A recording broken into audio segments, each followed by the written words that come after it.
My name is Christopher Coleman. I go by Artistic Love Life. That's my stage name, so to speak. And I am a fine painting artist. I'm actually inspired by everything.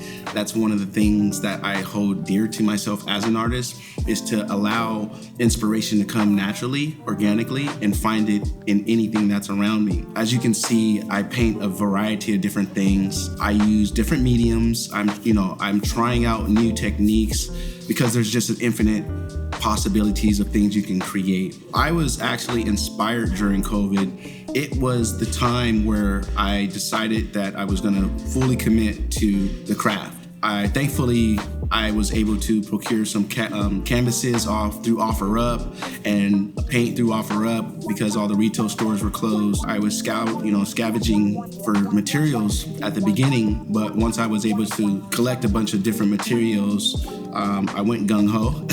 I created some of my best pieces to date during COVID. One of them is this rhinoceros piece that is a mural piece that I actually haven't displayed anywhere yet. It's just hiding. I think I found my calling, my skill, my craft during COVID. Being stuck inside, one thing that I did was went to Lowe's and bought a bunch of plants, and I started painting plants. And so if you ever get a chance to see my page, you will see that inspiration as well. So my plants became models during COVID. Being stuck in the house, I love being outdoors. And so, obviously we couldn't go outside for the first half of COVID. And I was just like, well, if I'm gonna be stuck inside, I'm gonna bring nature to me. And so I bought over 100 plants. And after a while, I was painting different pieces, and I just had the idea. I was like, well, let's just start adding the plants. So there's actually a couple pieces. Amor La Negra, she is an inspiration to me, Afro-Latina singer, and I have a series of her in the wild, tastefully nude with plants surrounding her, and it's actually one of my best-selling series of pieces, one of my favorites. I just went in creative mode. I wasn't so concerned with the financial aspect of it, and I think that it liberated me and allowed me to just naturally create without worrying about what that looks like financially. And a lot of those pieces sold after COVID. For me,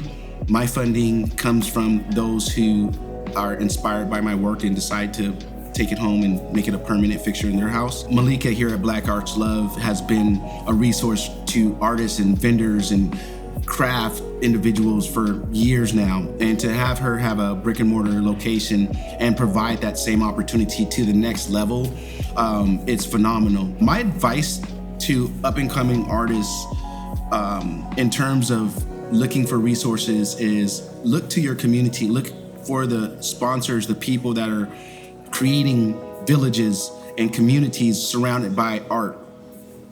Creating opportunities for you to be a vendor at their locations. I'm pulling from all different resources. I'm partnering with multiple different retail locations, different owners, different creatives, and finding my niche within that. And it's been profitable. And that's going forward, kind of my strategy, looking to strengthen those partnerships and scale those partnerships. I'm a competitive person, and art is where I compete. I want to be one of the names, a household name. I grind, my work ethic is unmatched. And yeah, just stay tuned because I have some new things that I'm gonna be creating in this next year that no one's doing. I don't wanna be stuck in a lane. You can't put me in a box. The things that you see now are completely different than what you've seen from me in the past. We're here at a retail location where I have a diverse portfolio. I have metallic foils and metallic plants and prints and merchandise. I have it all. So this is one of my hoodies. It's available on my website.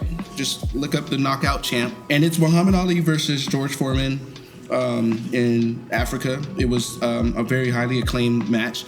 Muhammad Ali is one of my icons and heroes, and his life and just the epitome of what he was able to create given the barriers that he faced and still be successful at it with all the oppression is kind of how I look at my life, myself as an artist. A lot of Black artists aren't represented in main spaces, i.e. galleries, things of that nature. That's why my approach is so grassroots. That's why it's in the trenches, is because I know that because of the color of my skin, I won't be represented in some of these spaces, but it doesn't mean that I can't be successful. And so this is just the encouragement for that. And just let me know that no matter what obstacle I face, any barrier that comes across, any oppression that tries to hold me back, I'm gonna knock it out.